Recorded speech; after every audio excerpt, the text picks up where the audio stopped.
Hey, welcome to another great episode of Blackboard Rules. Time to buckle up that old seatbelt and hit the gas.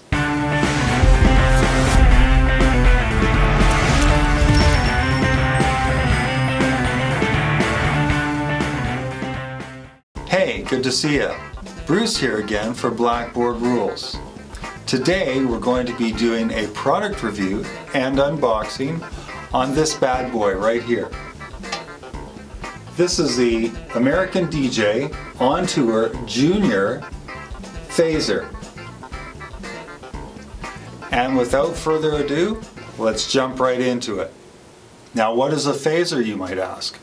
Well, I think in order to understand that, we need to look at the two other common types of fog producing machines. The first one is just your regular fogger. It runs off of a water-based fluid that produces a puff or a stream of fog. Now the fog usually dissipates reasonably quickly, so you would have to have someone on it kind of all night punctuating different parts of your music, etc., etc. Now a hazer runs off an oil-based fluid. And generally what this produces is just what it says, a haze.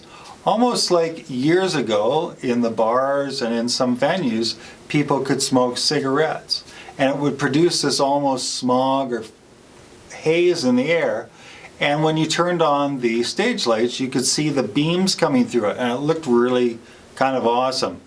Now we don't want to have the nicotine and all that junk, but a hazer just kind of percolates throughout the performance and it just produces this low-level kind of haze in the air. Now we have the phaser, and I believe all they did was they took the F out of the fogger, they scratched off the H out of the hazer, and they put the F in there, so you get phaser. And so a phaser is like a hazer, except it runs off of the water-based fog fluid. And it produces a very similar effect to a hazer, except it doesn't hang in the air as long as a hazer would. In my opinion, hazers and phasers are machines that should be basically run on low or medium all throughout the performance. They fill the room with that fog, that hazy stuff, so when you do turn up your lights, you can see all the beams. So here it is, the American DJ Entour Faze Junior. So we're going to crack her open and see what they gave us.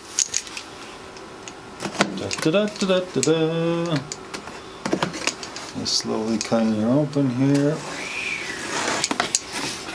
Alright. Okay. Well, first thing we see on the very top is we have some instructions, which is awesome. What else have they given us? Quick product guide. It's like fairly detailed instructions. Set that there. Let's see if I can pull the top. So we'll pull the foamy out, get rid of that. And, ooh, big lift, out we go. Ooh, and just set the box over here. Pull everything off. Whoops. Okay. So obviously it's in the plastic here. Pull that out.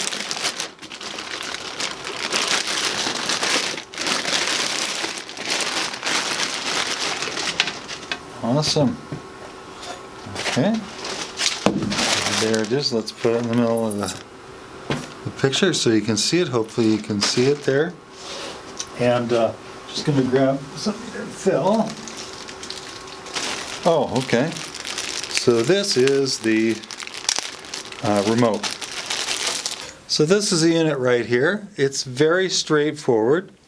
It probably stands about, I'm thinking 10 inches high by a foot wide, and probably about, I'd say, 5 or 6 inches deep. The fluid reservoir is right at the front here. It looks like it holds about a quart or a liter of fluid.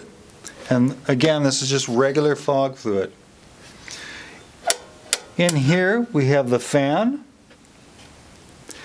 and there's a little sponge here, and that is to catch obviously any mist that comes out of it. We also have a louver here to direct the phase when it comes out of the machine.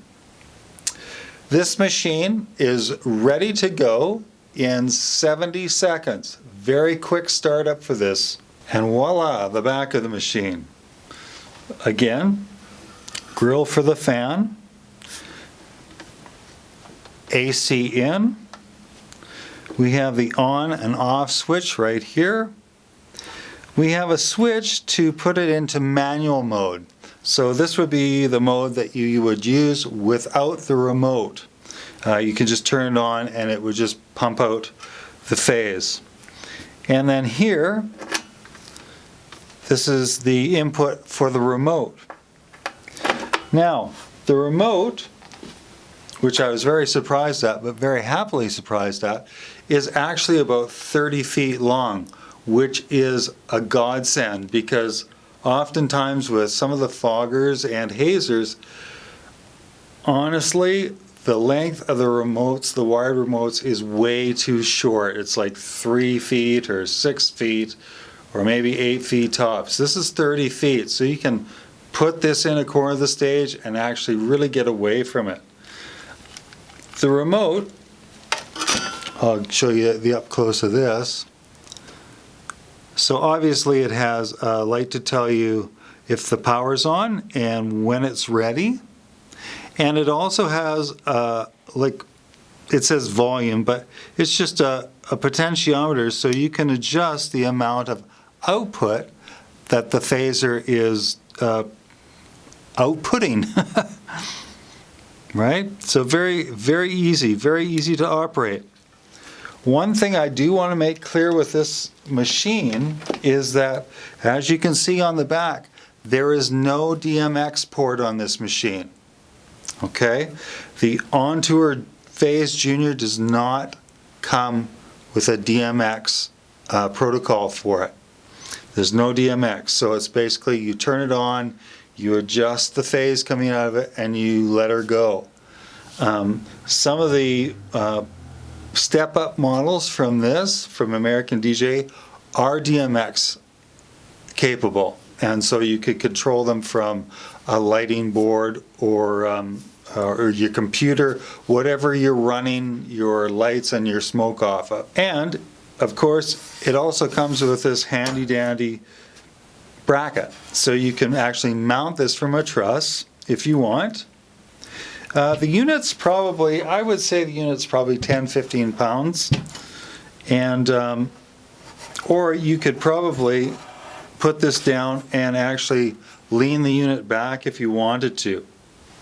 So you could use a bracket for a few different configurations. So right now I've got it set to the lowest setting on the remote. As you can see, hopefully you can see the phase coming out of it. And in a second here I'm going to turn some moving lights on, and you'll actually get to see what it totally does.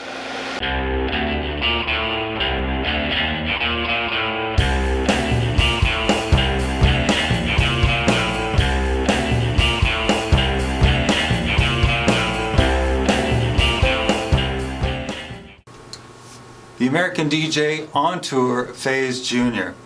They go for about $300 to $350.